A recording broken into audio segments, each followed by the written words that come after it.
for the camera. That's right. Everything for the camera. The camera. That evil one-eyed goblin. That grinning jackal. Excuse me. I'm the wrong hero.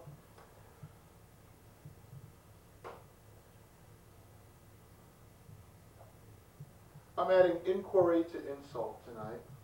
And, now this isn't going to work. Forget it. I'm going home. Bye. Hey, I hear we have some people from Australia here. You know, I just flew in from Australia. And my jetpack scorched an Aborigine. Don't you hate it when that happens? I do. I would like to let you know that this presentation of The Wrong Hero is being brought to you by the Taoist Chemical Corporation. We never pollute the same river twice.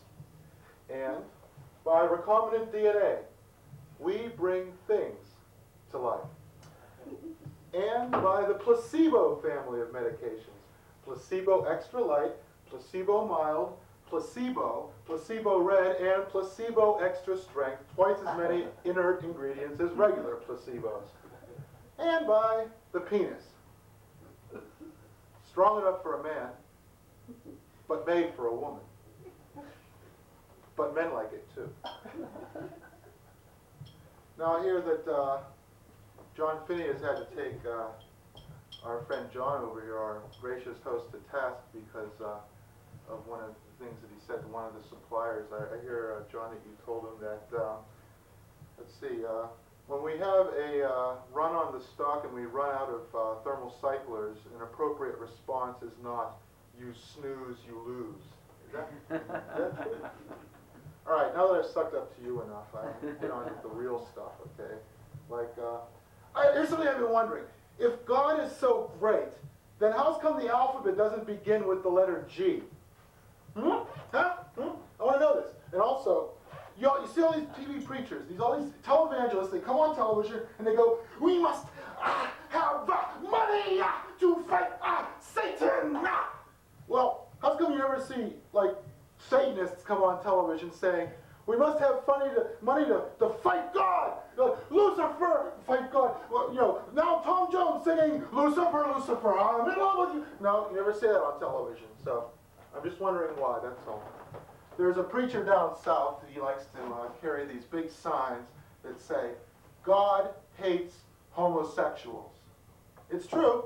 He carries this big sign that says, God hates homosexuals. Well, the thing he doesn't tell you is that Jesus thinks that some of them are kind of cute. Well, in honor of our guests who've come from faraway lands, including New Jersey and, was it Wareham? I'd like to do a presentation called What Americans Believe. Now, if you're like most people, and who isn't, then you're probably just like everybody else. And if you're an American, there's certain things that you probably believe.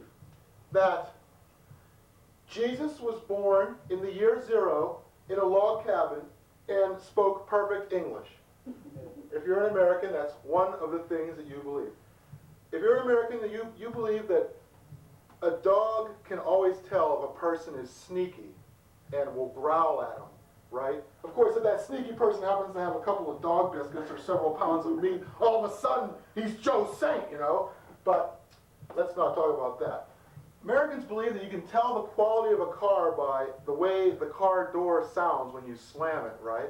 So with that in mind, Hyundai is coming out with the 1995 car that's all door. That's right, when you slam it, it doesn't make any sound at all. It's the best car made. Of course, it doesn't go anywhere because it's just a gigantic door, but hey, what do you want from South Korea anyway? You know, manufacturing? Americans believe that people on drugs have profound insights. Well, you know, I've witnessed this phenomena firsthand. Nice wart. It glitters! Marshmallow! Woo, man, stop it, man. Stop it. You're blowing my mind with that. Oh, wow.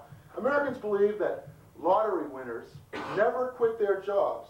but they just, they don't want to break up their settled routine. So, it's like, dum-de-dum-de-dum-de-dum, I'm a dishwasher, I'm up to my elbows in filth, but the boss lets me take home little pieces of steak, and they're having asparagus tonight. I'm going to get some of the chewed up spears and take them home for the dog. I won the lottery, but I'm not going to quit my job. In 19 years, I'm bucking for a fat pension. Yeah, that's right, $60 a week, that's me.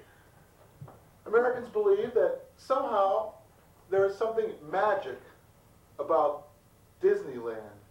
You ever hear a kid, you tell him you're going to Disneyland, he goes, oh, I'm going to go to Disneyland, I'm going to go to Disneyland. I'm actually going to get to talk to Goofy. What am I going to say to the great man? Goofy, what do you think about NAFTA? You know what I think Disneyland is? It is a DNA experiment gone awry. Remember, you can't spell Disneyland without DNA. Americans think that their popular songs are fountains of great wisdom. My whole life changed the day I heard Boogie Oogie Oogie. Or, I order my entire system of philosophy around the lyrics of the song Rico Suave. And of course, there's the great sage Chubby Checker. Right up there in the pantheon with Muhammad and Buddha. Chubby Checker. You know how Chubby Checker got his name? Well, it seems as though the wife of the record company, which was Cameo Parkway, based in Philadelphia, noted that Fats Domino was a very successful performing star, and so she said, what are we going to call our new singing star? Let's see, there's Fats Domino. I know. We'll call him Chubby Checker. Fats Domino, Chubby Checker. But if she had thought for just a few minutes more, I know. We'll call him Arteriosclerotic Backgammon. We'll call him Oleaginous Bingo. I got it. Obese Chess. That's it. He's going to be the front man. Fats Domino in Obese Chess. Yeah, Fats Domino, he sings that song, I found my thrill on Blueberry Hill. You know, if I weighed 400 pounds and I saw a hill made of blueberries, I'd get a pretty large charge out of that myself. Oh, yeah, you know something? I was just thinking about what Mickey Mouse means.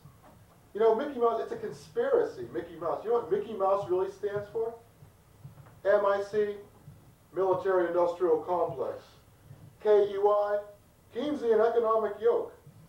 MOUSC, more of United States engulfment. So remember that next time you go to Disneyland, you're actually contributing to the war machine.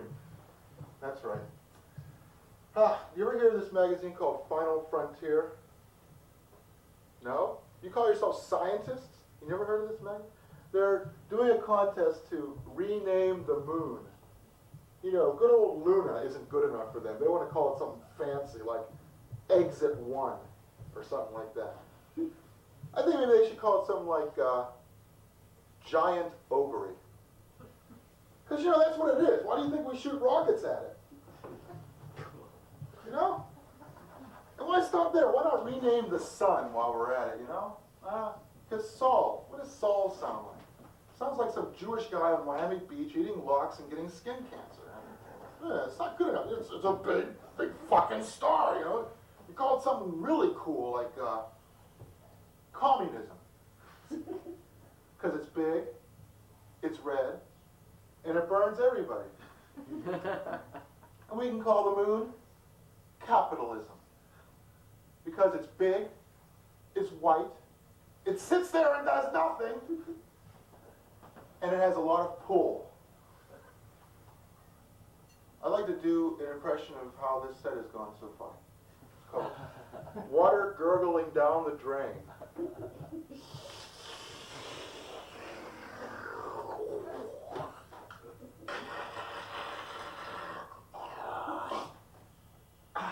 That felt good. I finally figured out the difference between Democrats and Republicans.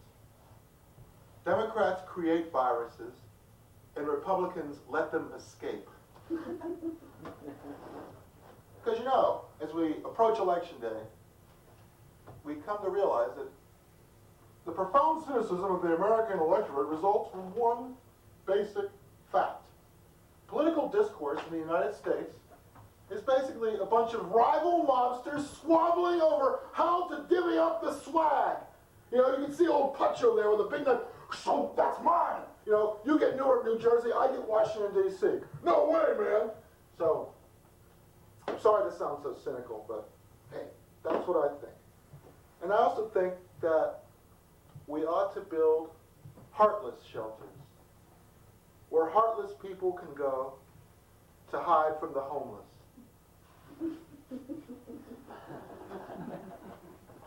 Except, we already have those, I think. They're called suburbs.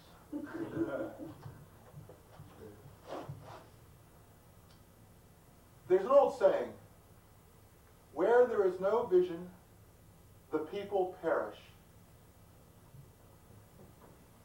But the makers of smoked eyeglasses make money hand over fist. They also say, an apple a day cleans your teeth. So does a hand grenade. They say, a carrot improves your vision at night. So does a hand grenade. A carrot improves your vision at night. Just when you need it the most, when you're asleep. Brilliant thinking, fucking Einstein. E equals MC cubed, genius, you know. And they say an apple a day keeps the doctor away. So does a hand grenade.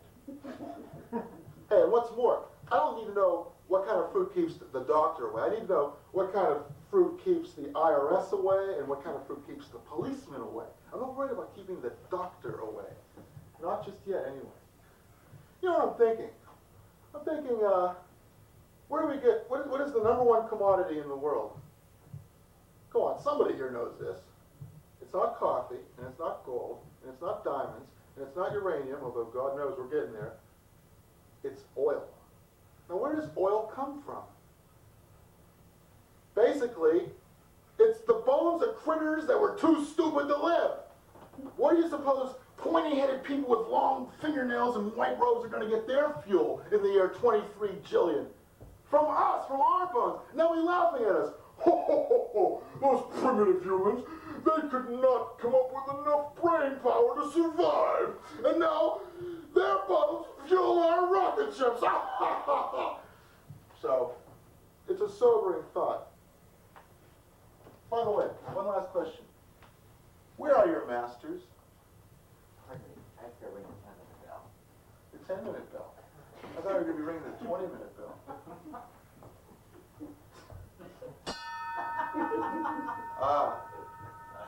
For whom the bell tolls. Okay, you heard a bell? I'm going to do a bell backwards now.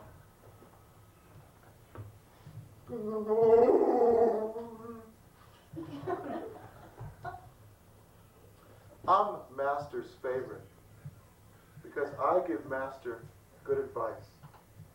Some of the advice I give to Master: Master, divide your ethnic groups along class lines and your classes along ethnic lines. That's pretty good advice, and Master gave me a piece of meat and a potato for that advice. I'm the wrong hero, adding inquiry to insult.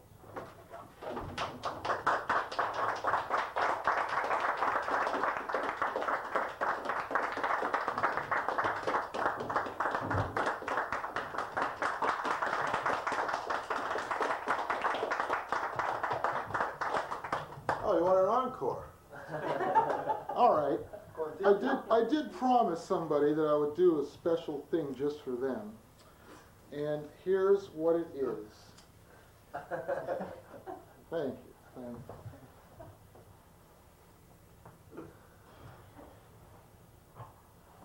You know, it's too early to be talking about Christmas because it isn't even Halloween yet. But I had an idea. $1 million idea. Christmas carols sung by cats.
Hi.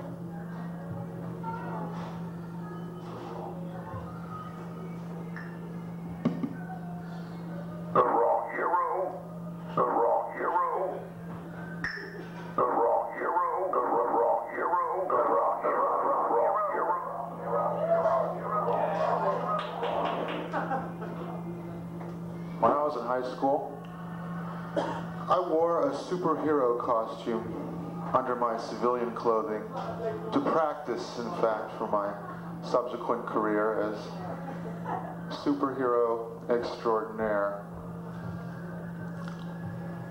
Well, the other boys were thinking about cars and girls, and I was thinking that I would appear before an audience of 7 people and be doing this. Even as a young child, I dreamed that I was sitting at the local youth recreation center called The Rec, in the middle of a circle bounded on one end by monkey bars and on the other by a swimming pool entryway which was coated from head to top to bottom with hawkers. You see, we Italian Catholic kids had a little game. We would spit and hawker on the entryway to the swimming pool at 8 a.m. in the morning on a Saturday. And if you stepped in the spit, you'd go to purgatory, but if you stepped in a greenie, you would go to hell. And I had big feet, so I had to sort of like ooze my way along the wallway. It gave me a lot of practice for climbing the sheer sides of buildings, which was to serve me in good stead later in my career. Hi, I'm the wrong hero. And I believe in adding inquiry to insult. My fondest wish is to insult people who haven't even been born yet. Yo, you there in the womb, what the fuck do you think you're doing? Shape up or ship out? Well, ship out anyway. 9 months is too soon. I love you too much to reform you. For all of my reforming impulses have been sucked up into a semi-therapeutic whirlpool of 24-hour gambling, illicit sex, and over-the-counter drugs. Medications. Please. Hi, I'm the wrong hero. I've said it before and I'll say it again. I never repeat myself. Yes, my work frequently induces an ironic chuckle when I discuss current events in my inimitable style which mirrors your own frustration, inarticulate as though it may be, in words which even a schoolboy can understand. When I'm great, I am the most talented satirist of my generation. When I suck, I'm a performance artist.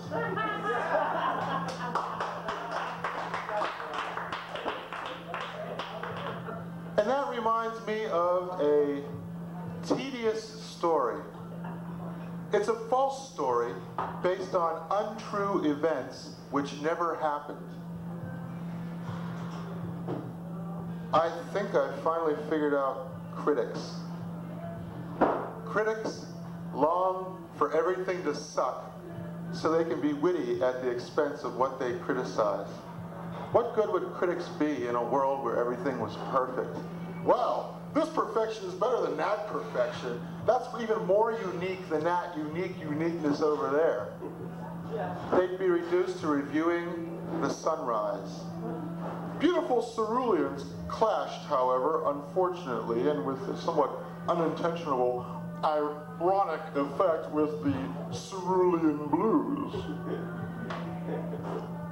People say I should stop procrastinating, and I say, maybe I'll get around to it tomorrow. Because mañana is good enough for me. I'm widely perceived as being anonymous.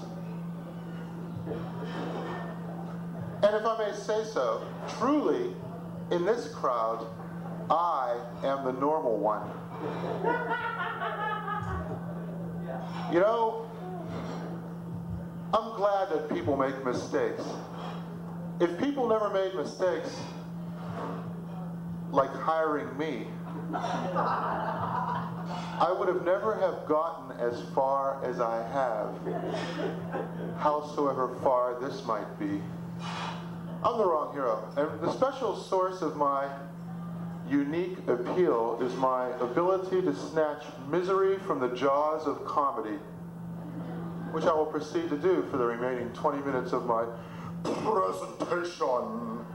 No, it's not a bit, it's not a set, it's not a shtick, it's a presentation.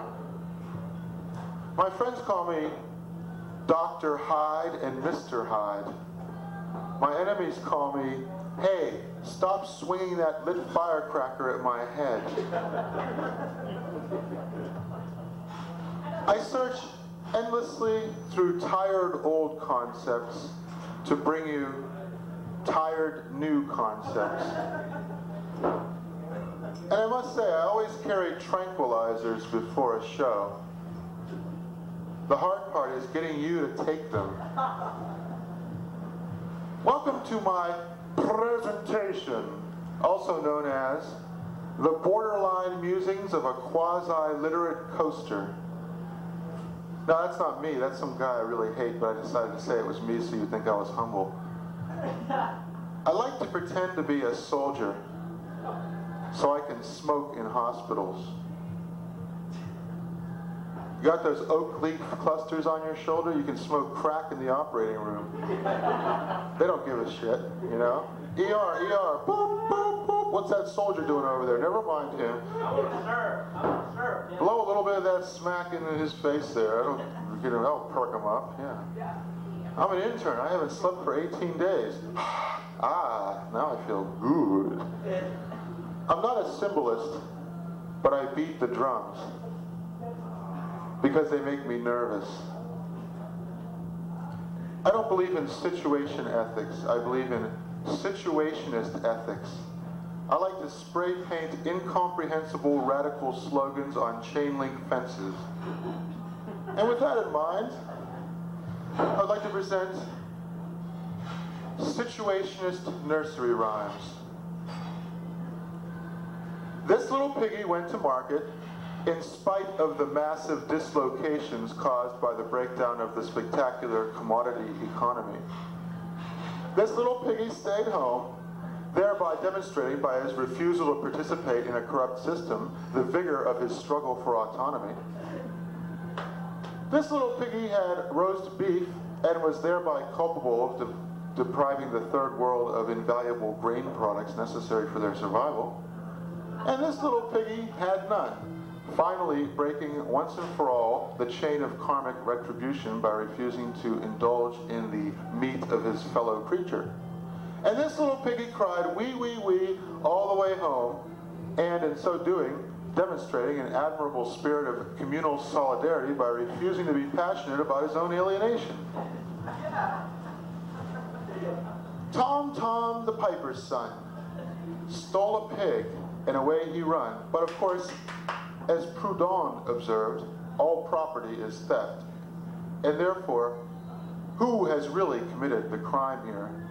Tom, or a corrupt, depraved capitalist society which has deprived him of sustenance? There was once an old woman who lived in a shoe. Her unorthodox choice of housing was based not on artistic inclinations, however, but out of bare necessity and the iron law of wages. She had so many children, she didn't know what to do, thus adhering in an anachronistic fashion to a third world habit of bearing many children so that they may support you in your old age in the absence of social security programs. The three little kittens have lost their mittens and don't know where to find them. But perhaps it's just as well, since the losing of these essential material goods will break them of their ineradicable commodity fetishism. Ding dong bell, pussy's in the well. I almost drowned.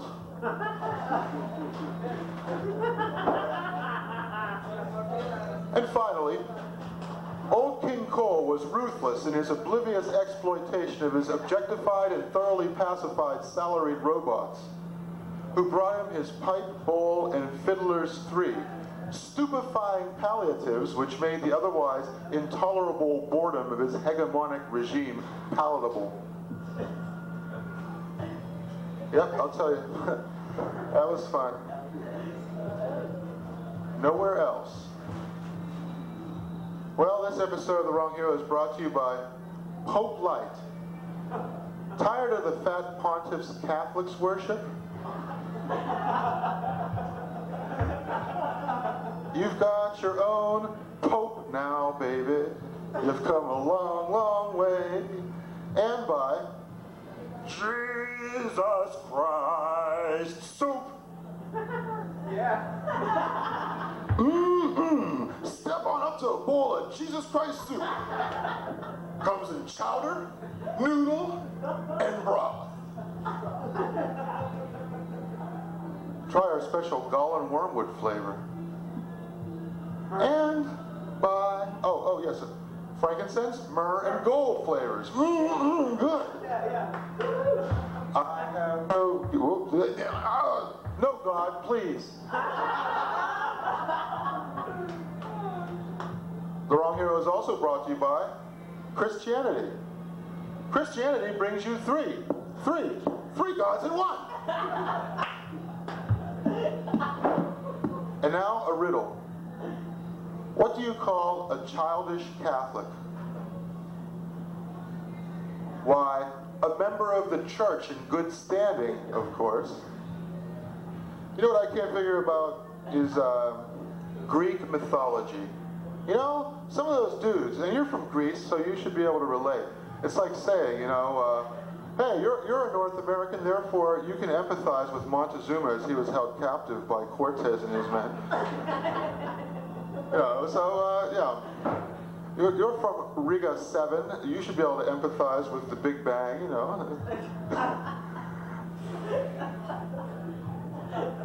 I like that. I don't often get that response. And now here's my impression of Doris Day. Ooh. No, don't spit. I wasn't spitting, I was blowing the little spit curl out of my forehead. Ding. New Ultra Bright gives your mouth. Ding. Holes in your teeth. Boom. Well, Prometheus stole fires from the heavens and was punished by the angry gods. If he had been operating with a few more cylinders, he might have done the logical thing and stole fire from hell. They have plenty of it to go around, and I don't think they would have missed it. You know what I mean? And now, I would like to bring the ancient Greek classics into the 21st century by combining Sophocles and Hanna-Barbera in an epic work which I call the Yogi Cycle. Yogi Rex, Boo Boo at Colonus, and Scooby-Doo meets Electra I'm going to kill my father.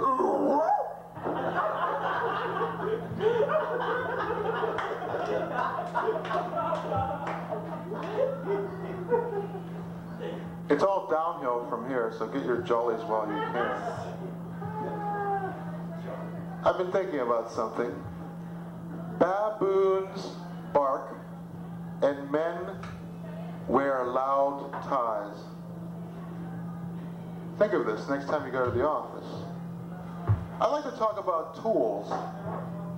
And chimps like to compare the sticks they use to grub for termites in hollow logs. That's funny, I thought the reference to chimps would get a laugh. Oh well, shoot. You know, I don't celebrate the weekends because I think, who needs a set time to act spontaneous? You fools! I ripped the veil of your domestic tyranny! I had a job at a hardware store, but one day the manager called me into the office and said, "You snooze, you lose" is not an acceptable way to tell a customer we've run out of rock salt. My father said, if you work in a restaurant, you'll always eat. Ponder that for a moment. If you work in a restaurant, you'll always eat. Well,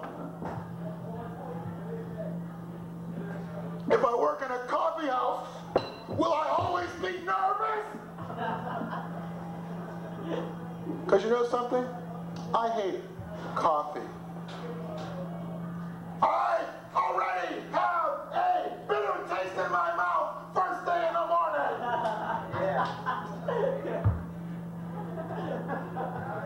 Something which people don't say anymore, which I kind of wish they would, particularly when they're arresting me and locking the handcuffs on me, is charmed, I'm sure. Now, why is this, you know? Stick 'em up. Charmed, I'm sure. You know, like, my daughter is only 16 years old. I could have you up on charges of statutory rape. Charmed, I'm sure.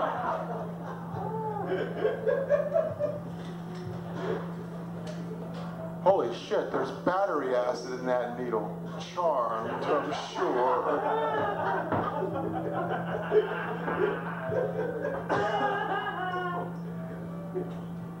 Do you take this woman to be your lawfully wedded bride?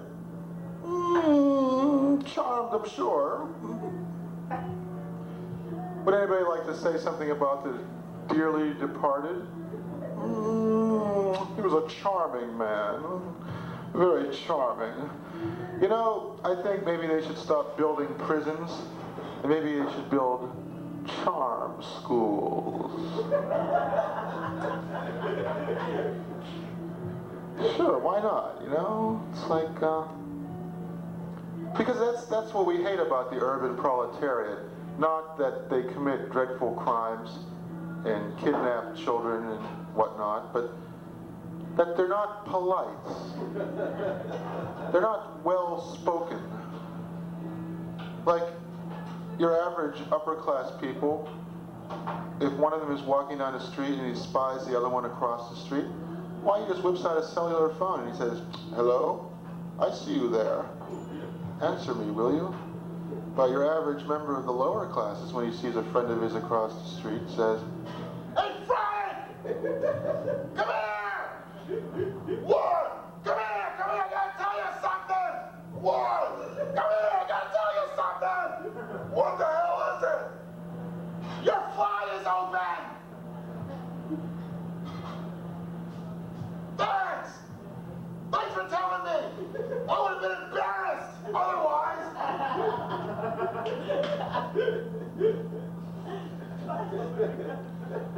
Then again, I'm not sure about whether it's good to educate criminals while they're in jail, because what do you get when they come out? A smarter grade of criminal.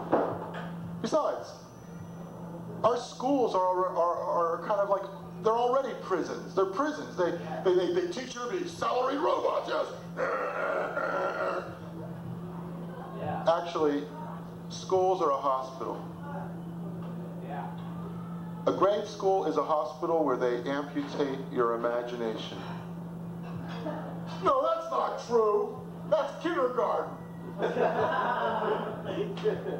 Play with the blocks nice now, Picasso. I've never seen anything quite as ugly as that sculpture you've just built. You know? Mondrian, must you dribble your finger paints everywhere? Can't you be like other children? Jackson Pollock, if you keep making that mess, I'm going to call your mother and tell her to come get you.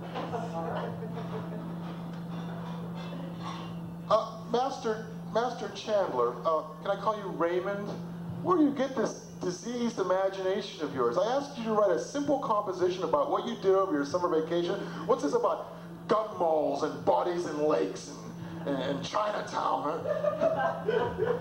And I don't think that 12 Chinks and a Woman is a very good title for your composition. It's not sufficiently sensitive enough. You know, I went to my high school reunion, and the first thing I did was I tried to go to the place where I had carved my initials years and years ago. But the gym coach was wearing a toupee. Didn't work. What was that? It's like, I was watching the, what was that? Montel Williams show. And you know, really all of these daytime shows are just like victimology. It's like, You walked out on me, woman. What are you talking about? You didn't make it on money. Well, you didn't have to walk out on me. Well, I was 9 months pregnant. You didn't have any money. you know, and it's like, that's all it is. It's like, so there was this one guy, and he was besieged on both sides by 2 women who were berating him for being a no-good, lousy drug addict and corrupting his nephew, who was the engaged groom-to-be of the woman on the one side, and the son-in-law to be of the other woman. And they were both besieging him on both sides. You ain't nothing but a no good. What kind of example are you setting for him? And he was going,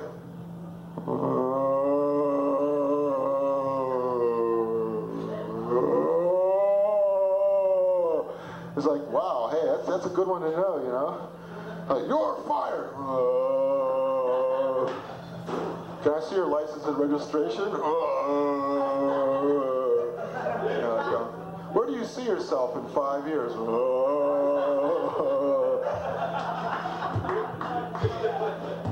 You know, I think maybe you could jazz up the sitcoms of the 60s and 70s with this. Greg Brady, I saw you smoking in the park. It was crack, Mom, you know. There we go. They are going to jazz up the Brady Bunch. They're like, go again! So, I don't know. I'm the wrong hero. Best-selling author and gun owner. The two are related somehow. I don't care to discuss in just what way. I have 2 bestsellers on the New York Times list. One's called Compulsive Reading, and they called it a must-read. Also, History of Dust. Gesundheit. See? Also a must-read, you know? So, oh, and I had a job writing children's books, but I got fired for using the word poop. And I wouldn't eat my vegetables. But that wasn't so bad. What they really fired me for was my masterpiece. Winnie the Shit. Adult language.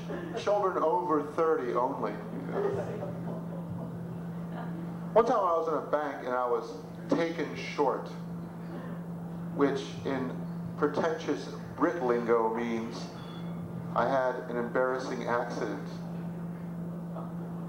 As the fart, where's the laugh? As the fart slowly edged its way from between my anal cheeks, I remember saying to it, Whoa there. Get back in there, little brother. You're with the big boys now. I broke up with my girlfriend, but I was very diplomatic about it.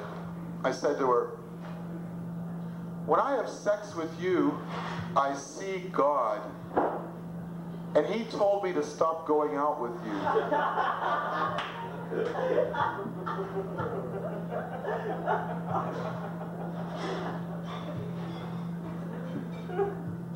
Aren't you glad you live in the future? Or at least you will. Even as I speak, we are entering the future and leaving the past behind. In the future, books will be printed on molecules. Data will be transmitted on the molecular level. You want to know whether election day is the first Tuesday in November or the second Tuesday in November? Walk up and touch the reference librarian and you'll know instantly in the future. Let's see, third world squalor in a first world setting? Is this what you're waiting for? Are you hoping for this? Do you think this will happen? Yeah. Do you think you'll participate in it? Yeah. You will. See, that's what the AT&T people should be focusing on. Yes, we'll be bringing it to you. That's right. Terrorists blowing up telephone booths in Midtown Manhattan. Waiting for this? Want to see it? Don't worry. You will. You know? Your true voice.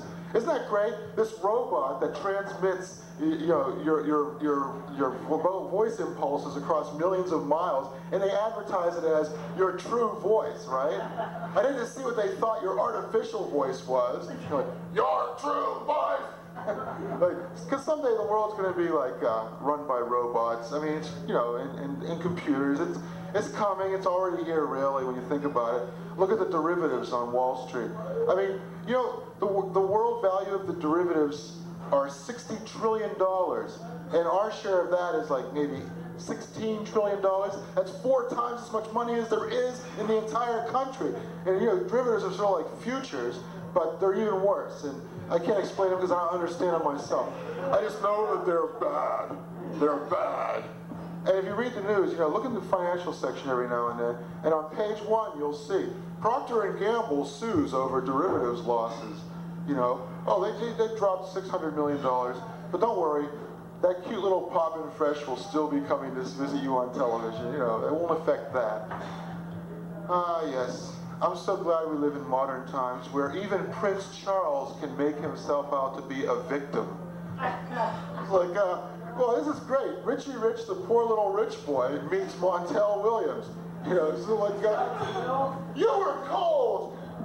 I told you to marry her, but I didn't tell you to fuck up like this. Or, oh, the pain, the pain. You know, he does talk a little bit like Dr. Smith on the old Lost in Space show, doesn't he? He's like, I believe that architecture should be commodious and not this ugly, modern, neo-futurist architecture. You know, really, I mean, yeah. You know, as bad as he is, why the hell did she marry him in the first place? Don't tell me it wasn't because he was Prince Charles, okay? You know, it's like, you think she would have married him if it was just like Joe Schmo from Kokomo? Hi, I'm Joe Shit the Rag Man. Mighty glad to make your acquaintance. Don't shake the left hand. That's the one I sift through the trash with. You know, no, there's no way she'd marry that guy. No, but hello, my dear. My name is Prince Charles. And Tuesday is Prince Spaghetti Day. I just thought I'd throw that in. You know, when I was about 5 years old, I think the first movie I ever watched was Besides the Sound of Music. Oh, here's a cool one. I went for my first communion. My mother said, now we're going to go to a movie to celebrate. Which one do you want to see? King of Kings or Mary Poppins? It was Easter, you know. And it's like, King of Kings, the story of our Lord and his agony on the cross. Mary Poppins, Dick Van Dyke is an alcoholic chimney sweeper. Mary Poppins! You know, I mean, it's like, no fucking way am I going to go see King of Kings. I get enough of that in church, Mom. You know, when you're a kid, going to church on Sunday is like the closest thing that you're ever going to experience to actually having a job that you hate, you know? Really? I mean, you know, if you're a certain kind of kid, because you got to sit in one place for what seems to be an eternity, listening to like boring people you have no connection with whatsoever, drone on and on about stuff that you fail to understand at all, you know, which was never intended to be understood by the likes of you. You know, it's like and you're thinking ice cream cone after mass, you know. Boing. So, but anyway, one of the first movies I ever saw was The Wizard of Oz. And I didn't realize I've gotten all of my populist inclinations from watching The Wizard of Oz. Because you know, The Wizard of Oz was really a populist fable. It's like wise agrarian populists versus industrialized capitalists. And the flying monkeys are wage slaves, and the balloon that the wizard goes up in at the end of the movie is like untrammeled speculation in commodities. It's all very symbolic. Follow the yellow brick road, you know, it's like silver versus gold, you know. And anyway, I don't want to go into this anymore. I think they ought to make a show about a black businessman. They could call it Sole Proprietor. So like, I don't know, it'd be Shaft meets Marcus Welby. Who's the king? I'd like to see that. You know, the more you read the news, the more you realize what is news and what isn't, you know. That's old news. Isn't that kind of a contradiction in terms? Dog bites man, not news. Pit bull bites man, that's news. Thug kills citizen, that's not news. Thug kills tourist, that's news, you know? Steal $1, you're a thief. Steal $1 million, you're a politician. That's news, you know? Yes, sir. You know, I think in the future also we're going to realize that the moon is a sperm and the earth is an ovum. Yeah, I know. I mean, it's like, hey, all right. Cool, man. Or maybe the moon is an ovum and that's why we're always shooting rockets at it, you know?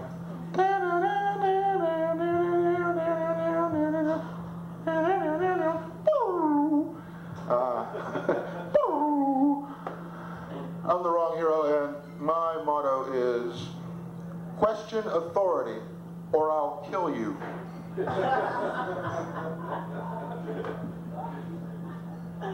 This election season, I believe I am going to be running for anti-president, the most powerless man in the world. Next, of course, to Aristide. Ooh, that hurts. Oh, that's something. You ever notice that crazy people, drug users, and geniuses are all fascinated with American Indians? Think of the next time you think about a friend of yours who's like really into Native Americans. Crazy, drug user, or genius. One or the other, you know. Maybe not currently, maybe not simultaneously, but, and Disney's coming out with Squanto. You know, it should have been animated. That way, when they like whitewashed it for the consumption of children, nobody would complain because it's only a cartoon. People somehow have the insane notion that if it's a cartoon, then it doesn't matter what the content of it is because it's only a cartoon. You know. Now, if Natural Born Killers had been a cartoon, and who's to say that it isn't, then, you know, people would say, Oliver Stone has committed a coup in the realm of theatrical presentations by animating his Quentin Tarantino script. Yeah, that's right. I think I'm the way I am because my dad was a meat and potatoes man. His head was made of steak and his arms were made of French fries. You know, it's like, all right, extra value meal. You've got to be careful what you say in Cambridge. I went into the Cambridge Food Co-op there across the street and I asked them if they had any Granny Smith apples, and they said, Around here, we prefer to refer to them as Eldersmith apples, if you please. There's this fellow named John Updike who wrote in an angry letter to the Boston Globe. I'm not sure if he was the author, John Updike, although I think he's been dead for a few years, so it probably wasn't, unless he was writing from beyond the grave.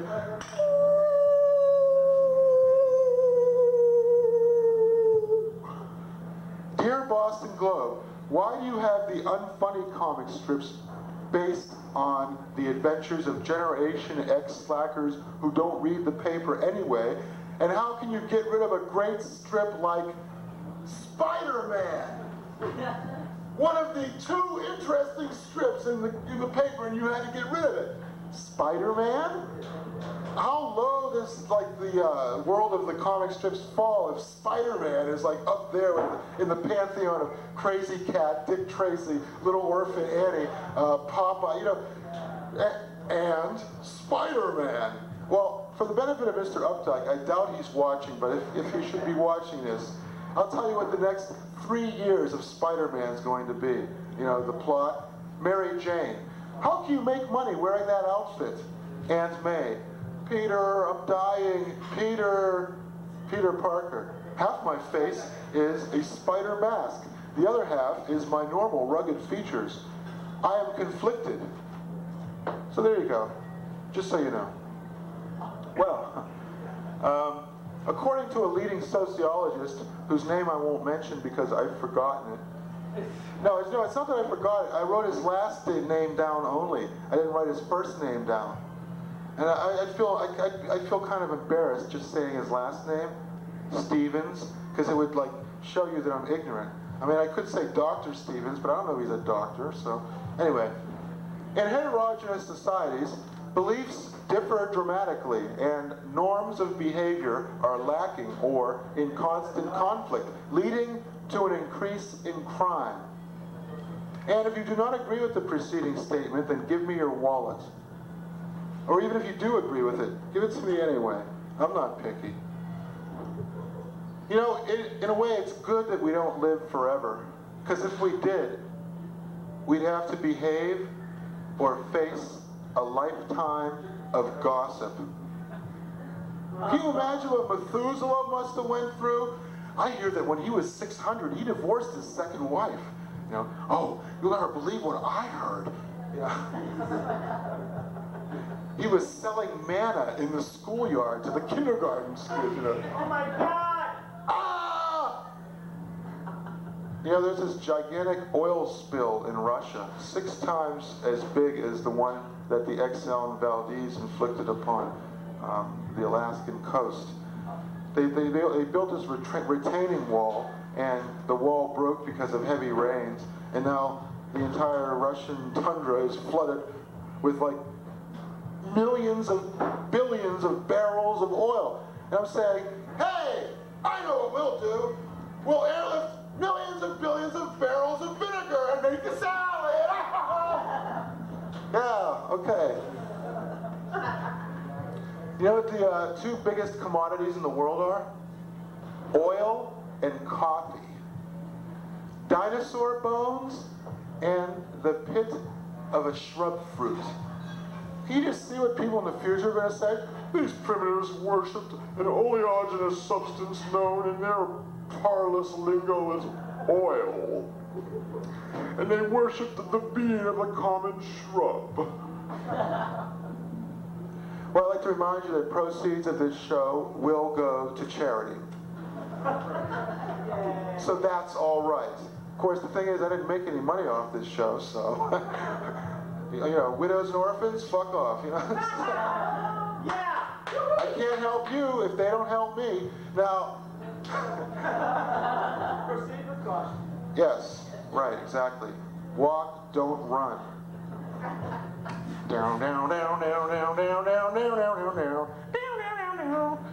Okay, and finally, if you have any comments about today's show, write them down on a $100 bill and give them to me. I'm the wrong hero, and I guess I've been adding, in my small, humble and yet indefinably great way. Inquiry to insult. Thank you.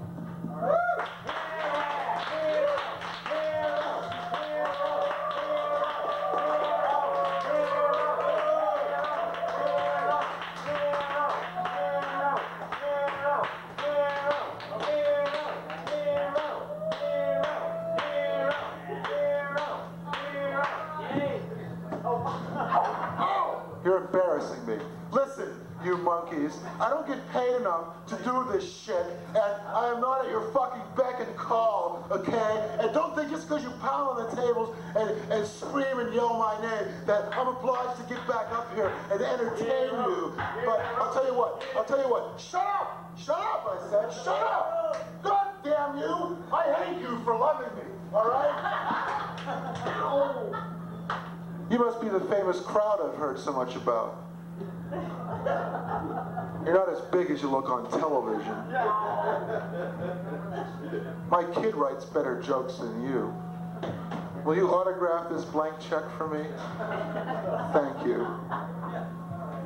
All right, I'll do my encore, but then I want you to shut the fuck up and leave me alone, okay?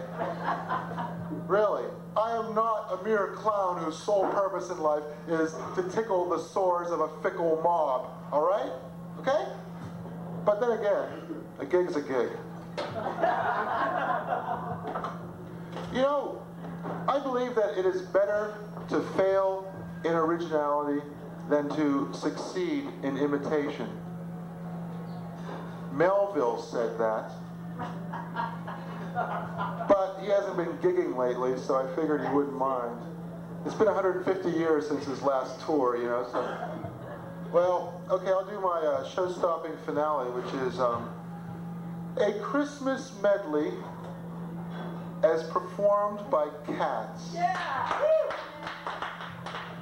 You like that, don't you? Well, I gotta jazz it up even more since I've already done it. My pants? Oh. Yeah! Oh, by the way, to lend a note of verisimilitude to this following presentation, I have put a live kitten in my pants. Yeah! Yeah!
Any other beloved top 40 songs you'd like to hear us perform by cats or by the kitten in my trousers? Let's see, okay.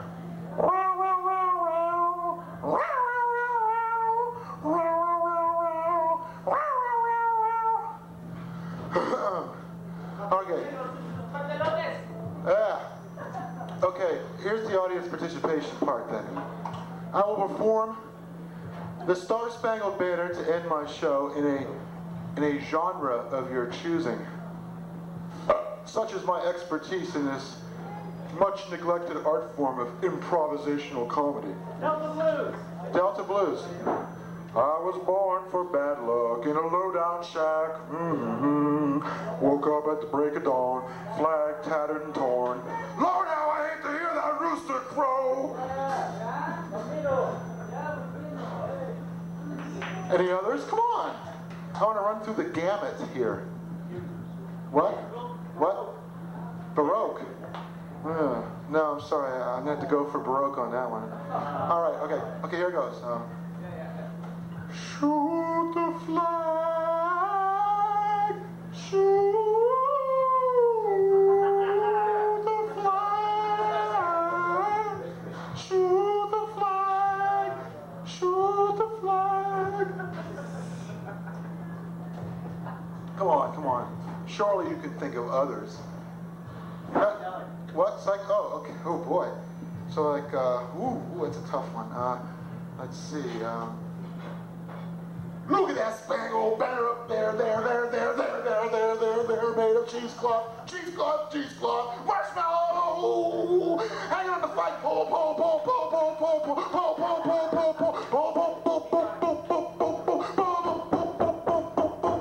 I just got up and saw that little red, white, and blue flag.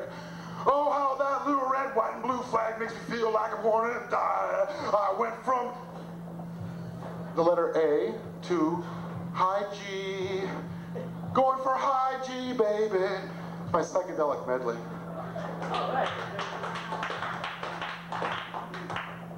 One more. Cowbell. Ooh. Yeah. Okay.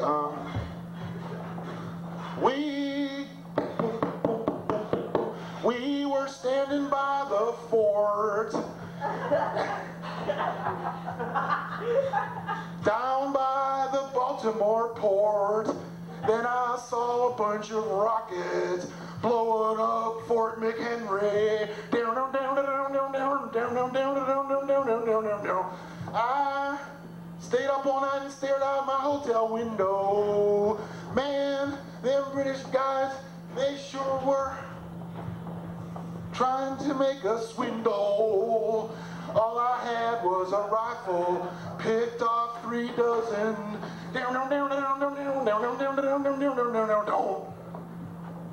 All right. Thank you. Good night.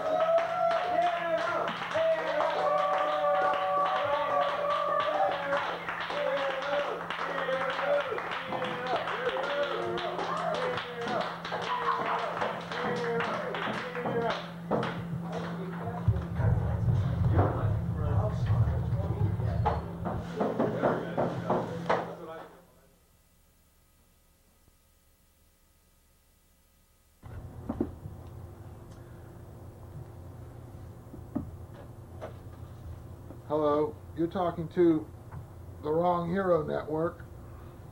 Yeah, I'm here. Why, hello there, Turla Inabeth, Katie, from Beaver Creek, Arkansas. You're calling the Wrong Hero Shopping Network. Oh. Hey, you want that cubic zirconium, huh? Oh, listen, let me tell you something. Don't you realize that cubic zirconium is worthless? We spend 10 times more on advertising it than they're worth. Yeah, I think they're beautiful. Listen, tell me something. I would guess from your thick and impenetrable accent that you live in a trailer park somewhere in East Boomfuck, and your husband is a shiftless layabout whose best friends are called Jack Daniels and Jim Beam. You have 15 kids, and you probably don't have 2 nickels to rub together, so you get your food stamps and you rub them together. Excuse me. And then you go to the Quickie Liquor Mart and you trade them in for cigarettes and lottery tickets. Well, if you take what precious little hard cash you have hidden in that flour sack dress of yours and use it to buy cheap gewgaws from a cathode ray huckster like myself, you're no friend of mine and I don't want to know you. Now listen, after all this, do you still want the cubic zirconium? Hold on.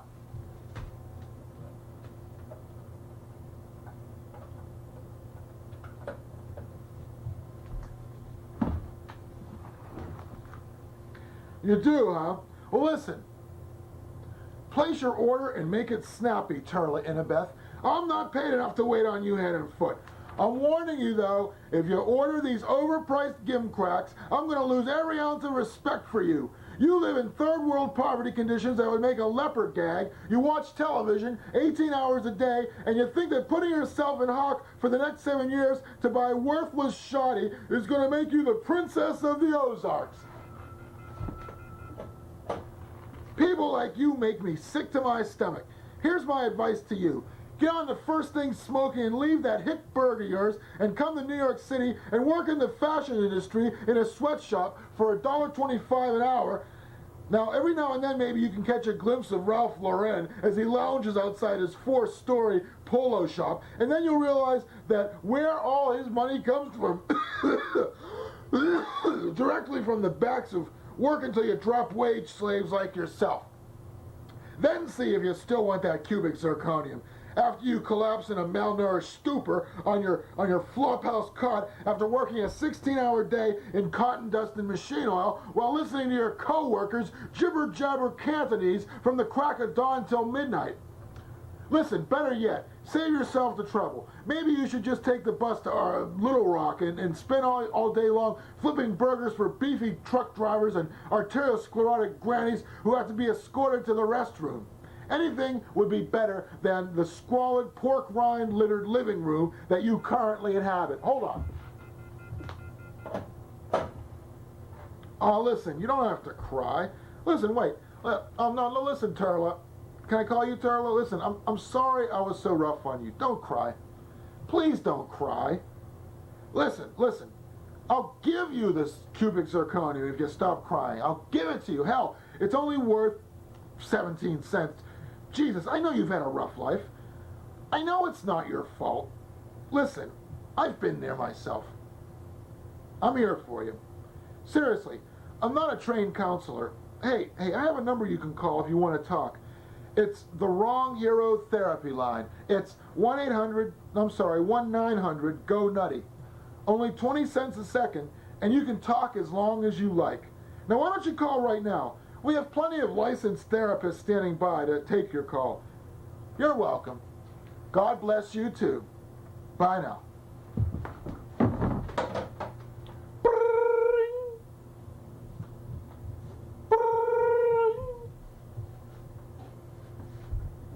Hello? Wrong Hero Therapy Line. Well, how are you, Turla Annabeth? Yes, I'm here to discuss whatever you like for as long as you like. Can you hold the line? Yes, hello. I'm back. Sure. Just ask me any questions you like. Can you hold the line?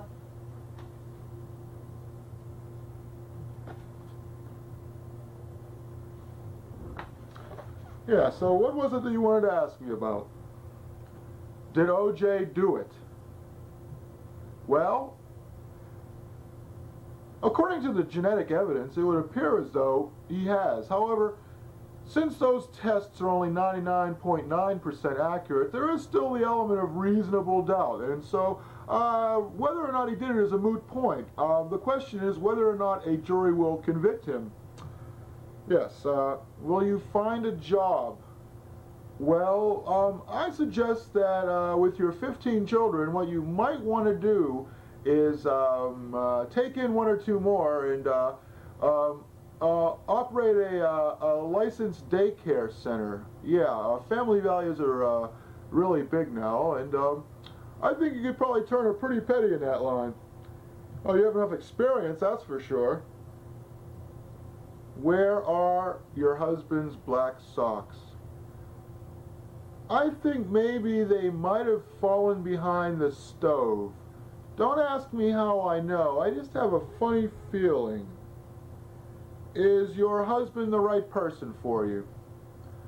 Well, there's that old saying, as long as he doesn't beat you more than once a week and he gives you wooden floors to walk on. Oh, I see. Huh. Well, gee, I don't know, Turla. Maybe it's time to start thinking about maybe staying out of his way as much as you can. that idea I had for the daycare center, maybe you could open it up in someone else's trailer home. Yeah, that way the taxes will be a lot easier to manage, because then you wouldn't be operating a business out of your home, and you wouldn't have to explain to the IRS just what percentage of your business is used for a business and what percentage is used as a residence. Yeah, I think maybe you could get a small business loan, sure. What should you do with your life? Well, I don't know. How old are you now? 23. Well, I expect you have another good 20 years. I don't know. Maybe you ought to try to get one of those government jobs while you still can. And by the time you're 43, you'll be ready to retire. Yeah, down in Arkansas, you could probably live on $60 a week. Sure. Hey, you know, I mean, it's cheap down there. Yeah. Are your kids safe? Well, that depends. You have 15 children? How many of them are boys? All of them. Well, I think the question is, are your neighbors safe? Sorry, a little bit of humor. I don't mean to be humorous at your expense. After all, I am a licensed therapist, and I'm here to answer your questions. Yes. Is the environment poisoned beyond repair?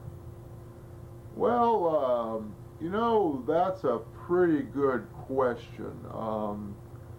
I think it all depends on whether or not we can develop space travel in the next 20 years or so. Yeah. Is there a God? Well, do you think there's a God? Well, then there's a God. At least for you. Yes. Will you get cancer? I don't know. Do you exercise? No. When's the last time you had a vegetable? 3 years ago.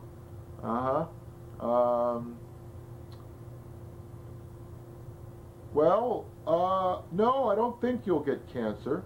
Heart disease, maybe, not cancer. Let's see. Should you stay in Arkansas, or should you move to the big city? Well, that depends.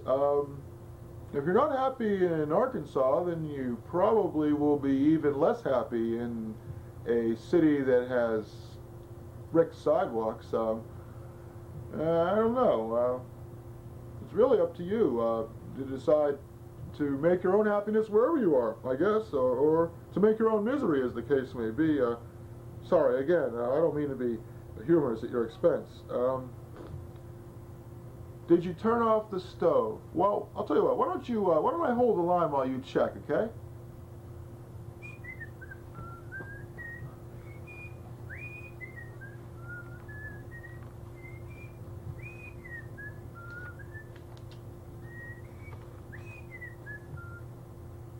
Did you turn it off?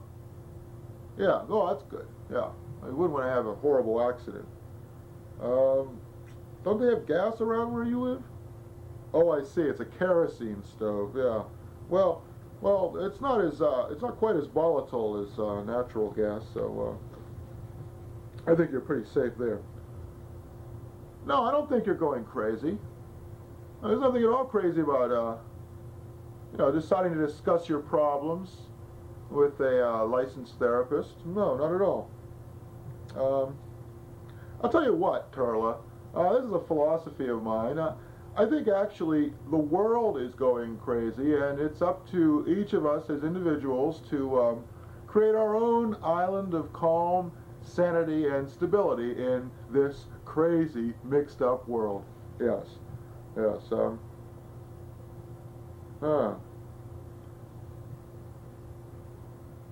Well, I'm sorry you're the one who always has to do the dishes. That's what Norman Mailer said. Norman Mailer, the author. He said, it all comes down to who does the dishes. Well, let's put it this way. Do you cook for your family? I see. Well, yeah, they do have those 99-cent burgers, yeah. Well, feeding your family is an act of love, and cleaning up their squalid mess is also an act of even greater love. May I suggest you use paper plates? You already do. Well, I don't know what to tell you short of having them eat it directly off the counter. Well, here's an idea. Why don't you get those Tyson chicken licking things and just stick those in the oven and feed them to your family. And they can eat them right out of the box. Hell, you don't even have to cook them. You know, they're pretty crunchy even when they're frozen. So I'd suggest just pass the box around, throw it away when you're done. That way, no messy cleanup job. Yeah. Well, that's a very good question. I think there's a lot of policymakers in Washington who would like to have the answer to that question. And it's hard to know exactly how much government we really need. Let me hook you up with this group. It's called the Posse Comitatus. Oh, you're already a member. Well, then you already know that you know, all the government you really need is a sheriff and a garbage man. Hell, maybe a dog catcher every Tuesday. Huh. Oh, that's not right. 12 dogs. Uh-huh. Yeah. Well, dog's a good thing to have, you know. They say a dog's a man's best friend. Hey, here's a hint. You want to give your dog a treat? Put a bouillon cube in the toilet bowl. Yeah, they really love that. Hell, and also, you get your toilet clean. No mess, no bother, yeah. Let's see. How much TV should you watch? Well, I think it's a pretty safe bet that if you're not watching more than about, 18 hours a day, then you're not watching too much. I mean, you know, they have all those channels now. Oh, you got the satellite dish. That's good. Yeah, so you're probably looking at, 60 channels. So you divide that into a 24-hour day.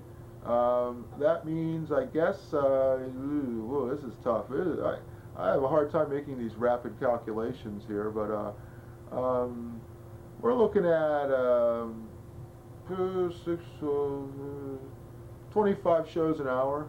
I don't know, 2.5 shows an hour. Yeah, that's about right. You know, you can watch 1/2 hour show on a different channel, and if you don't sleep, yeah, you get all of them, you know. Oh, you might want to skip, I don't know, CNBC or MTV or, I don't know, there's the Weather Channel, but hell, you already know what the weather is, so there you go. I think you got your viewing day pretty much settled. Oh, you don't want to miss All My Children. I know that's an hour long. That takes up 2 shows. Well, hey, what can I say? Oh, any other questions? I'm sure you have some more questions. Well, just think. A new pair of shoes. Well, what are you wearing now? Oh, really? Huh, I thought those went out of fashion 40 years ago. Oh, that's the only pair of shoes you have, huh? Well, yeah, the thrift stores have some pretty good shoes. Size 14, huh? I don't know. Tell you what, you go down to these tennis shoe stores, and every once in a while, you know, if you keep an eye out, they throw out their oversized shoes that they can't sell. Yeah, the New Balance people, they're always doing that, throwing them out, giving them to charity. You know, so go to the Goodwill bin, you know, dig around in there. You might be able to find a pretty good pair of shoes there. A new hairstyle. Well, that's hard for me to say without actually being able to see you. That interactive television's a good 5 years down the road. Oh, I see. Wear a scarf all the time, huh? Well, I'll tell you what. Take it off once a month, air it out, put it back on, then you don't have to worry about a hairstyle. Yeah. Save yourself the problems. Is Elvis alive? Well, you know, I like to tell my patients that Elvis isn't sleeping, he's only dead. I'm sure that up there in heaven where I expect he is, he's probably giving a concert even now, and when you go home to the Lord, then you'll get a chance to shake him. He'll be right there at the pearly gates. Yeah, I think so. So even if he isn't alive, you can rest assured that you'll be seeing him sometime. Does it pay to be kind? Well, let's put it this way. If you're going to be stuck in the same spot for the next 50 years or 30 years or however long your life expectancy is, well, in your case, well, I don't want to tell you how long you're going to live. Anyway, well, let's put it this way. I don't think you're going to see the year 2020 personally, but that's okay because the Social Security benefits will run out by then anyway, and hey, you'll be up the creek, you know. Well, yeah, I think it pays to be kind, just so long as you're kind to the right people, sailors, policemen, people like that. Yeah. How do you meet people? Well, I don't know. Do you go to church? Oh, I see. Well, I don't think watching the Mass at 11 in the morning on a Sunday is a really good way to socialize, but, oh, I see. You don't have enough money to put gas in the car because you gave all your money to Pat Robertson. May I ask you, you have your phone bill paid up? Yeah? Oh, okay. Well, then you can always talk to people on the phone. I'll tell you what, I'm not doing anything later tonight. Why don't you give me a call later on? All right. No, I'm still here. I'm still here for you. No, I'll answer as many of your questions as you like. Should you have more kids? Hey, what the heck? You know, my mammy, she used to say after the 10th one, it's pretty easy. Yeah. Well, I don't know. Here's a suggestion, though. You might want to have kids with a different guy. Oh, I see. Well, oh, that's very interesting. Oh, you got quite a mix there. Oh, well. Yeah. Well, I don't know. Sure, have more kids. Now, any more questions? Who invented beer? Well, that's an easy one. One day, some Egyptian guy had a bowl of wheat, barley, or something in a bowl. Don't ask me. I don't know what those people ate, but and then some yeast came floating in through the window, and it fermented, and they drank it, and they got a buzz, and that's beer. Yep, very popular. Oh, 3 cases a week, huh? Well, it's not too bad. Oh, that's just for you. Oh, your husband's a Scotch man, huh? Oh, no. Oh, I see. Well, that's good. Well, you know, they say the Scotch are thrifty. Oh, I see. He goes into bars and he takes the leftover Scotch from the businessmen. I see. That's one way to cut down on your liquor bills. What makes a celebrity a star? Boy, you know, that's a real hardball that you just threw me there. You know, I think what makes a celebrity a star is, well, you know, a star is actually a bunch of hot gases floating around in the heavens. So I guess a celebrity isn't so hot, and then when they have a lot of hot gases, then they're a star. Yeah, yeah. Are your kids functional? Well, that would be hard for me to say. Do they have opposable thumbs? They're functional. That's fine. 6 toes on 1 foot, huh? Oh, that's something. You ought to send that into the medical journals. Does Jesus love you? Well, not only does he love you, but he thinks you're kind of cute, too. Yeah. Yeah, I wouldn't lie to you. Will today be like yesterday? Well, you know, I think that you should stop thinking about yesterday and start focusing on tomorrow.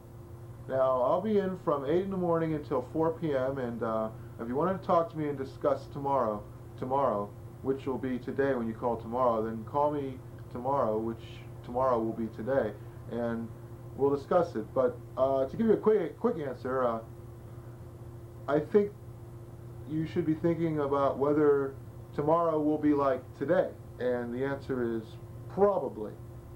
Unless you give me a call, of course, and then it will definitely be like today. Why do you watch so much television? Well, how many books do you have?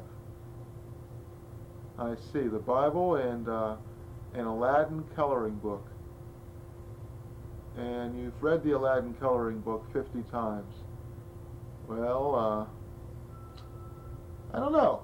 No. I think if you watch the Disney Channel, you'll probably learn all you need to know about life on the farm, down in Arkansas. Yeah, yeah, sure. Why can't you get motivated? Well, making this call is the first step of getting motivated. And when you get the bill, you'll really be motivated. Why does God, if God is good, why does he allow evil? Well, you have a dog, right? And he gets kind of bored if you feed him the same stuff every day, right? Oh, you don't feed him. Well, why does he eat? Oh, I see. Oh. Well, I don't know. Those town dumps aren't very sanitary. Oh, I see. Feral pigs too, huh? Well, hey, at least he brings the bacon home, huh?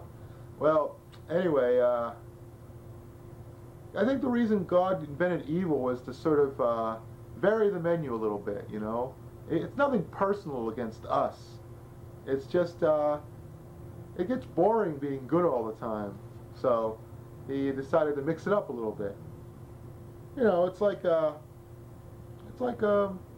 football game. If every football team were perfect, then their games would be pretty boring. There'd be no score, Let's see. Will you see your children's children? How old are you? 23? Oh, and your oldest is 10. Oh, I think there's a very good chance you'll see your children's children. Probably sometime in the next 2 or 3 years. Yeah. Wow, that's a tough one. Why don't cars have fins anymore?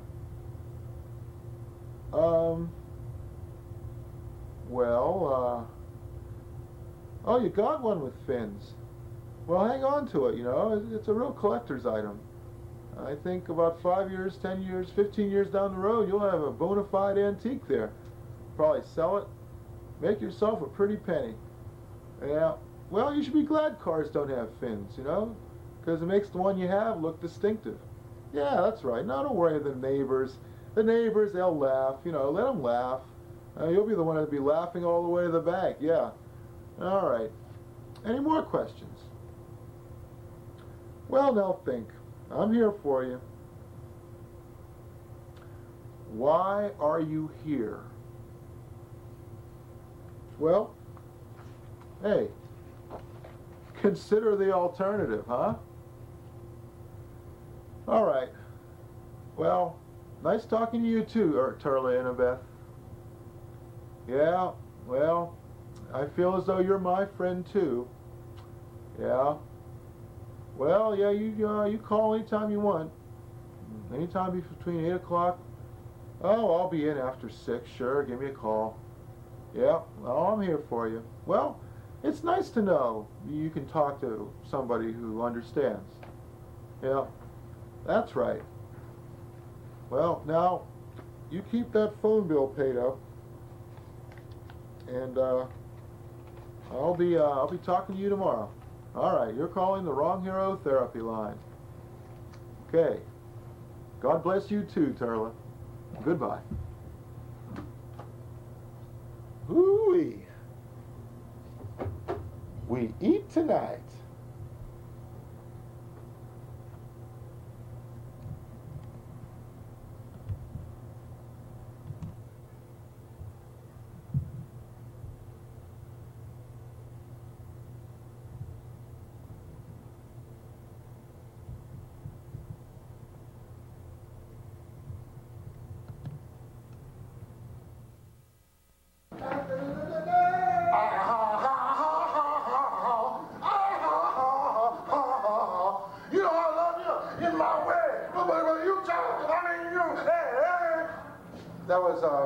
Animals medley in 10 seconds. Hi, I'm the Wrong Hero, and I'm hoping today to add inquiry to insult. In fact, that's the title of the show, adding inquiry to insult. I won't insult your intelligence by mentioning that, once again, the title of the show is adding inquiry to insult, even though I just did. You know, I'm just a singer in a rock and roll band. If your doctor told you to avoid excitement, then you've come to the right place. Because I'm the Wrong Hero. The most boring, tedious, non-controversial windbag you will be ever forced to endure. And I warn you, the following program is insipid and in no way threatens the status quo. Tell me something, my slaves. Which of the Caesars do I most resemble? Julius? Augustus? Claudius, perhaps? Tiberius? Nero? Or Caligula? While you're thinking of the answer to that question, what's the answer? Caesar salad, that's what you want to do. All right, yeah. Okay, arteriosclerosis in a drum. Caesar salad. Now appearing at Caesar's Palace. Caesar salad. What a cute little tomato. That's no tomato, that's my salad. Yes, these are the salad days when I was green in judgment. Raw Shakespeare opera. Two of the most boring things you can think of in one. Raw, to be or not to be, that is the question. When it is done, when 'tis done, 'twere well it were done quickly. But I'll be here for the next 15 hours doing my version of King Lear with the homeless man in the lead. And so you're going to be forced to sit here and be bored while King Lear walks down Heath Street in Roxbury. And yeah, I promise you a show filled with profanity and violence, plus brief interludes of drug use, nudity, and cruelty to animals. If not now, then after the show. But that will cost you extra. Now, forgive me if I stutter and stumble while perfecting my bullshit rap. I'm the Wrong Hero. Poet, statesman, scholar, former drug user, and renegade circus clown. I consider myself not an Italo-American or a Polish-American or even an Afro-American. That always sounded to me like something that SpaghettiOs would sell. Uh-oh, Afro-American. The neat new minority. You know, I like that though, you know, because I read something that says when you stop calling yourself a something American, and you start calling yourself an American, or you start identifying yourself by your real ethnic group instead of by a sort of hybrid ethnic group, that's when you know you've really arrived, you know. It doesn't make any sense, but hey. Anyway, to me, you're all people, and I am the typical average American. I have one breast, one testicle, half a purse, half a wallet, and hair under one arm. Today on my show, I'm going to talk about my wardrobe and how I lost 100 pounds. Sorry, I thought I was Oprah there for a minute. I was going to tell you some steaming hot poop, but I realized you were eating, so I didn't. My time is limited, so don't cheer, just say, Amen. And my motto, in case you're interested, is, Oi, you! Shut up and look at my wad! which I will be interspersing Oi, you! during frequent intervals Shut up during the show. and look at my wad! I'm the Wrong Hero, and I am the answer to all your problems, especially those you didn't even have until I showed up. Now that we live in an age of talk shows where anger is entertainment, I'm finally in the right place at the right time. Now, where do I stand in the class structure? I guess I must be upper class because I'm incredibly stingy. Or perhaps I'm middle class because I like to make a spectacle of myself at parties. But no, maybe I am reverting to my lower class origins because I like to rant in front of strangers, in front of a bunch of strangers. This government, these welfare chiselers, you know what I think they should do? They should all go out and be stonemasons. They're chiselers, right? Why don't they chisel and make some money? They say that blood is thicker than water, but money is thicker than blood. So give me some. Now, the difference between you and me is you see things as they are and ask why. I see things as they might be, things that never were, and I say, oh my head, I must be hallucinating. Voices green and purple. Jerry Seinfeld is big now. But Seinfeld is a piker. I'm twice as despicable as him. And I'm about to prove it. You know, I'm growing too old for violent felonies and serious drug offenses. So now I'm into simple property crimes.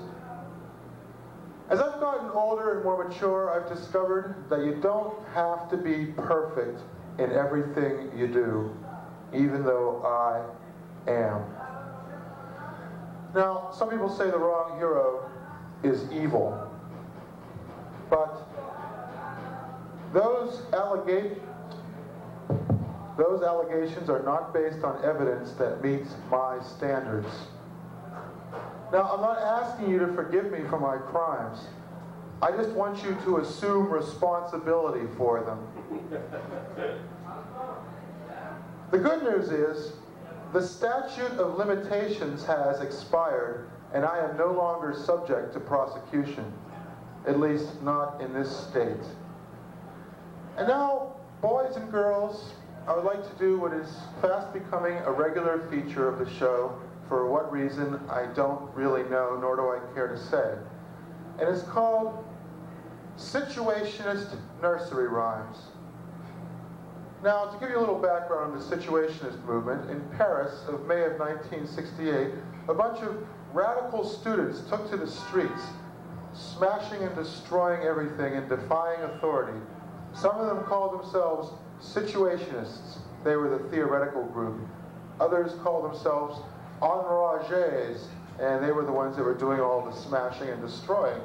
But these are Situationist nursery rhymes. Little Jack Horner sat in a corner, eating his Christmas pie. He put in his thumb and pulled out a plum and said, "My selection of this plum, which clarifies my intent to make an ideological statement, symbolizes what Freud would call a food-dirtying motif and represents the expropriative greed of a state of arrestive development stemming from a childhood burdened by affective deprivation due to the deprivations of a ruthlessly exploitative, objectifying, mercantilist society which rules and fragments the nuclear family by means of the law of iron wages. What a good boy am I!" You're going to have to wait till next week for Hickory Dickory Dock and Jack Sprat. Jack Sprat could eat no fat. His wife could eat no lean. "That's fat back, Jack Sprat! Put it back, Jack! Put it back! That's fat back, Jack! That's fat!" I said to him, I didn't have a good time on Halloween. It's like, Halloween to me is like New Year's Eve for professional alcoholics. That's when all the amateurs come out. I wear this costume every day. As a matter of fact, it's due for a wash. Let's see. Yeah, George Bush behind in polls. I gotta wash this sleeve at least. Anyway, no, I didn't have a good time because nobody liked my costume. It was, I went as the refutation of Aristotelian logic. Nobody got it, you know? Don't you hate it when that happens? You know, scientists now think that the universe is between 8 and 12 billion years old. I think it's time we started taxing its Social Security benefits. It's been mooching on the taxpayer gravy train for far too long. 5 billion, 6 billion years, okay, but when you start rounding the corner to 12 billion years, I think that's when it's time to pull the plug. Make it start going out and supporting itself, you know what I'm saying? Ship it out on an ice floe, something. Careful now. That's good. You know, I don't drink anymore, but I'm still an opinionated bore. You don't drink any lips. I don't drink any liquor, but I never mind. Any less. What's that? Any less. Oh, that's right. I drink like a fish. Too bad I don't drink what fish drink. Ah! I can do what I want to, and you can't stop me. Because I have a business card from God that says I can do whatever I want. Spray the White House with a semi-automatic weapon? Hold it there, Secret Service. See this card? That's the God card. Better cut him loose, boys. Listen, mister, if you're going to do that, why don't you come by and clear it with us first, okay? And we'll make sure he's actually at one of the windows. That's not funny. You could get in trouble for saying stuff like that. You know, if chimpanzees could talk, I think the first thing they would say is, Party! Party! you know? There's like Let's get them banana pellets and mash them up and make some booze. chimps are a lot smarter than you think. You know, when they're saying, they're actually describing the chemical makeup of propane. They are. And I just found this out. They say that hard work never killed anybody. Tell that to John Henry and Casey Jones. Okay? You know, love is funny, but I believe also that my passion is worth more to me than one fleeting moment of virginity. Sex is a beautiful thing. But can you imagine the fuss people would make if it weren't? What are you doing that thing? Be less crying, there'd be less babies. You know, I believe men would have babies if they could. But I think they would want them to be giants. You know what I just discovered in reading that quaint old story, A Christmas Carol by Charles Dickens? A Christmas Carol is basically a story of how a conservative turns into a liberal. Have you thought of this? You know, it's like, Let the poor people die. but Tiny Tim did not die. Because Scrooge was there with that big fucking goose or whatever. That's right, feed the kid goose fat, man. That'll plump him up. Then ship him off to the workhouse. We like him. He's a fat one. I'll run that lard off his ass in 20 minutes. Well, if it were made today, I believe A Christmas Carol would be called A Sexmas Carol, starring Tiny Dick on a double bill with The Gay Santa Claus. He, I'm the man with all the boys. I don't like to do material like that. Not because it's offensive, but, well, because I might get in trouble. You're gonna get in trouble if you keep saying that. Oi, you! Shut up and look at my wad! That's what's going to get me in trouble. And now this word for quiz whiz. Aerosol brains. Gray matter in a can, endorsed by Alex Trebek. And for the 4 beers for breakfast diet. Brain fat just melts away like magic. And the X-Lax diet. Shed ugly brown pounds in seconds. And for the Boston Herald. Avatars of the 2-digit IQ. And that's putting it mildly. Did you see the headline on Friday? How could she? It's like, whoa, big rock makes noise. I don't know. what I've discovered is that Republicans jeer and Democrats nitpick. Now, when I talk to liberals, I don't call myself the wrong hero. I call myself the hero whose behavior is inappropriate. You know, I've been thinking, I don't really want to talk to the president. I just want him to hug me. You know? But I think I'd wear my bulletproof vest because that guy's got big arms and might crush me. Now that we have democracy in Haiti, I think we should move on to Kuwait. You know, just for the hell of it. Huh? I don't know, politics. You say gridlock, I say greedlock. Let's call the whole thing off. Why don't we just fire them? Fire them all. Pick like 100 average Joes from the telephone book. We would want them to at least have a telephone. You know what I'm saying?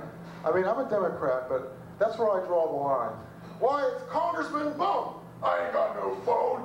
You got my drink. Yes, term limits. Whose idea was this? Term limits. You know what term limits would accomplish? Politicians would be even more eager to ride the gravy train. They'd only have one term to suck up the money. You know what I'm saying? They'd be working day and night, making themselves rich. You know, so, I mean, this way at least you spread it out 6 terms, you know. Well, I'll make my bundle the first term, and I'll do my job the next 5, maybe, if the money's good. But the money's got to be there, you know. That's why I think we should, in fact, get people who own a phone but little else to serve in our legislature. You know how grateful poor people would be to have a cushy job like that? They'd work their asses off. They would, you know. They go, oh yeah, 16-hour days, doesn't bother me. Sure beats sitting in front of the television watching Ricky Lake all day, you know. Our politics, they're sort of like the Wild West. Two-gun Oliver North, Newt the Galoot, Bill the Cook, Trail Boss Hillary, and Stephanopoulos the King. You know? It's a rootin' tootin' time down in Washington, D.C., the last frontier of common sense. You know, if Oliver North gets elected, I was going to say arrested. That might happen. I heard that. Yeah. Well, if Oliver North gets elected, I think they're going to have to change the official anthem of Virginia to Oliver's army is on their way. Oliver's army is here to stay.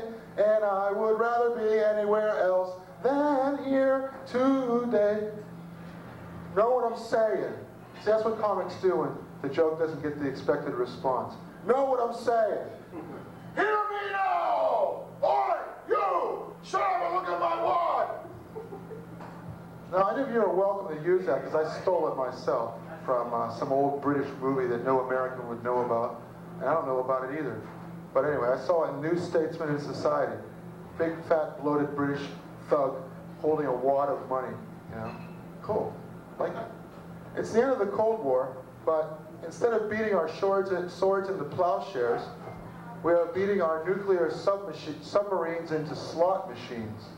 You know what I'm saying? Army bases are closing down in Connecticut. Let's build a casino. Hey, you know, I spent my last Social Security benefits on the $100 slot machine. But hey, I think we should take. You know, I think when I see Barbara Bush, you know what I think? Iron Granny. It could be a comic book, you know. Iron Granny. I am Iron Granny. You know, wow. I went to Mount Washington, and John Adams had me arrested for sedition. Wow, an intellectual.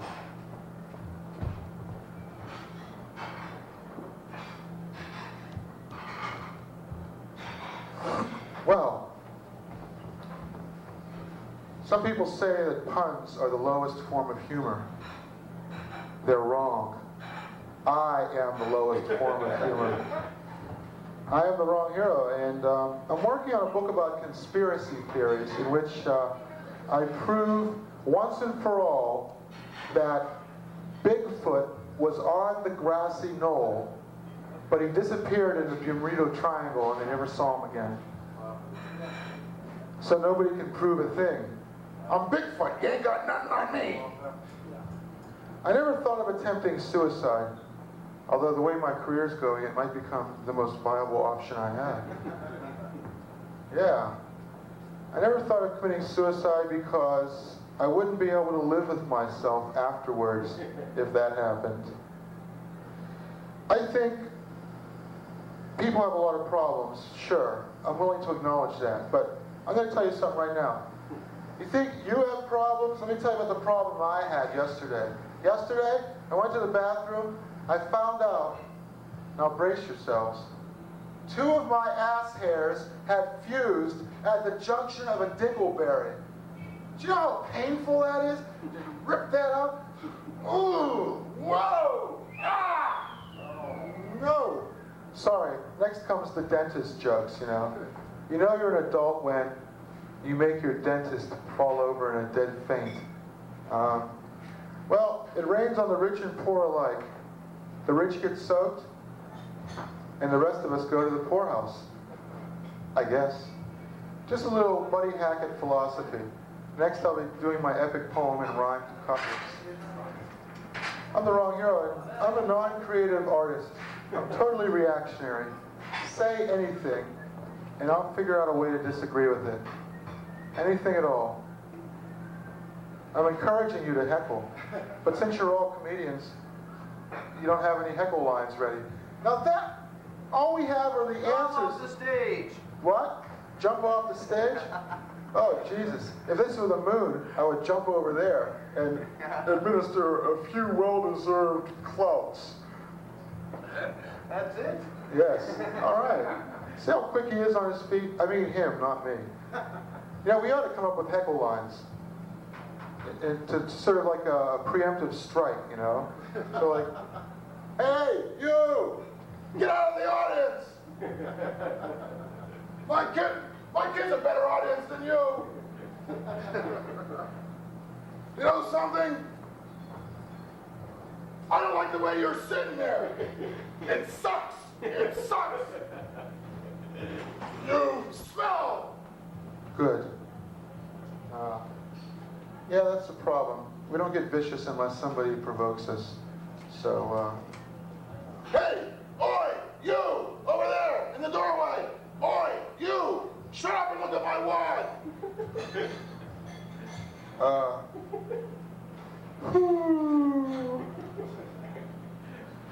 Please don't say I'm incompetent at what I do. Think of my set as having major improvement opportunities.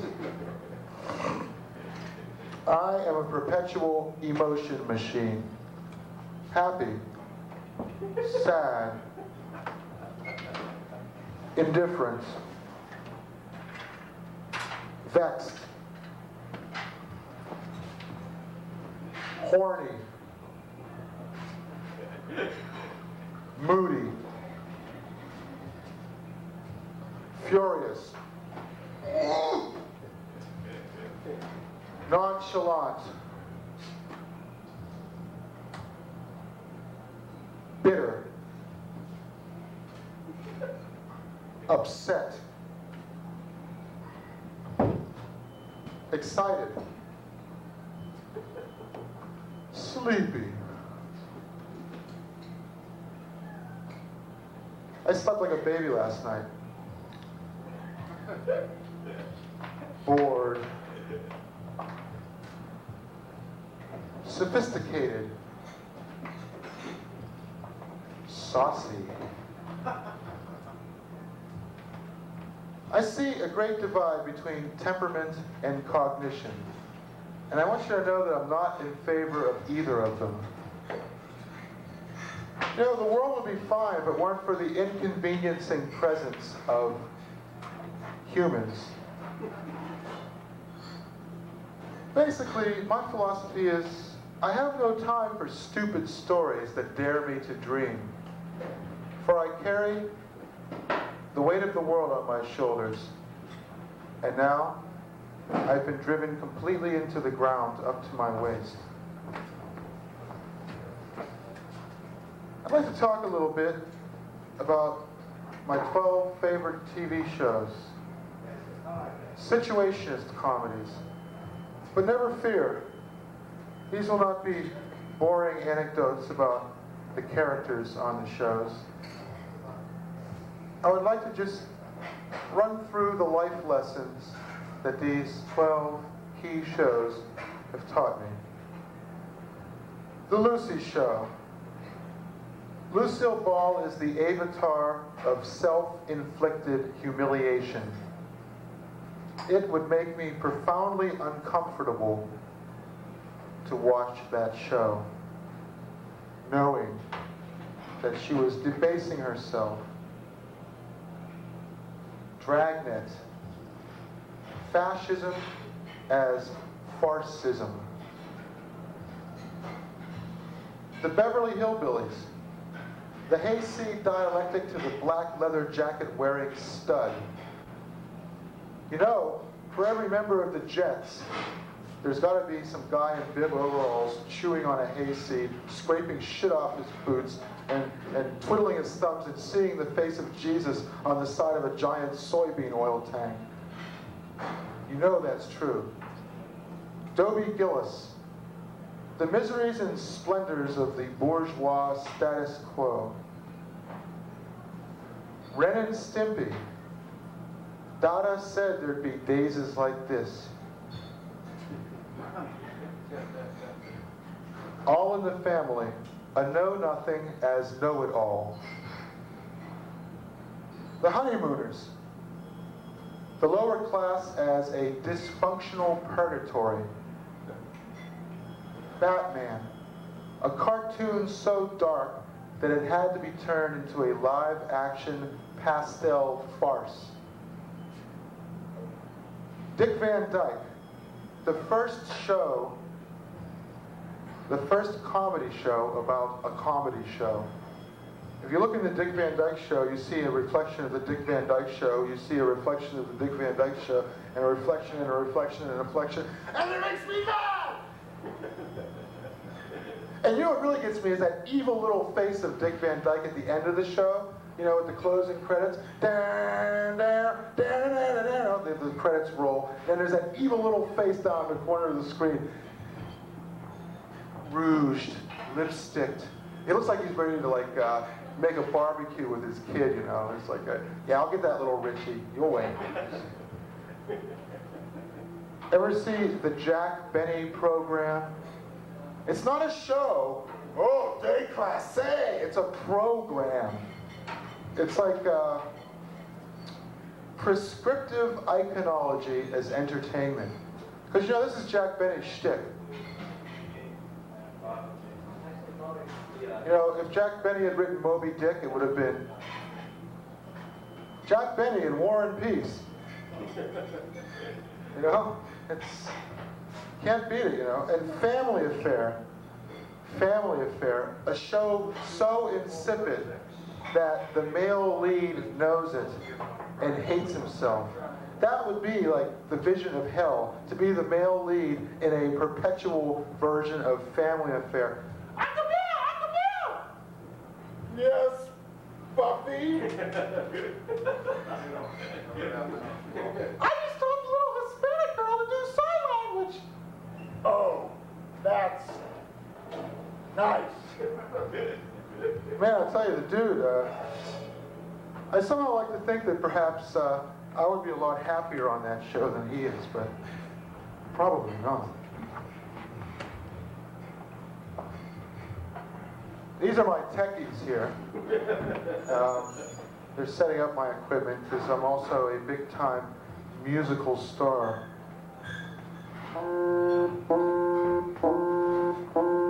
I'm Scottish! I'm Scottish! Sure, I'm Irish now! God, I'll tell you, they wouldn't let the gays march in the St. Patrick's Day parade. You know, the Irish, in Ireland they let the gays march in the St. Patrick's Day parade. Only in Boston do they not let them march. But who is like the big icon of Irish people? Lucky Charms, a transvestite dwarf, you know? It's like, sure, well, what if Lucky Charms were Scottish, you know? I'm angry, Charms. Sure, and they stole me Lucky Charms. I will turn them all into gibbering, squeaking animals. I will turn your son into a giant marshmallow. And then no one will steal me Lucky Charms. Oh, yes. And you know, the hell of this is, guys, I'm going to do another show after this one. No, I'm serious. But the other, this is all new material, see? And the other show is like all old material, good material, funny material, great material, and maybe I talk too much. I don't know. Maybe it's not so good. Maybe I'm not so good. How could I be good? If I were good, there'd be a million people here. The fire laws would be violated. Here, please, have a seat. Yeah, that's all right. Come in. It's all right. I love you. I love you all. That's right. Take advice from a man in a mask and a dress. You'll go far. You know? It's like this ain't no dress. You know, it's a house. It's a house coat. Yes. You can see I'm wearing pants, so I'm really a guy. You know, this is just for shock value. It's supposed to make you laugh the second you see me, right? That way, I can suck for 40 minutes like I've been doing. Yeah. When in doubt, just do Malcolm X impressions, you know? I can suck for 40 minutes like I've been doing, but the white power structure won't let me. I love Malcolm X. Don't get me wrong. I love him. I do. He's my hero. But maybe given his criminal past, they should call him Malcolm XYY.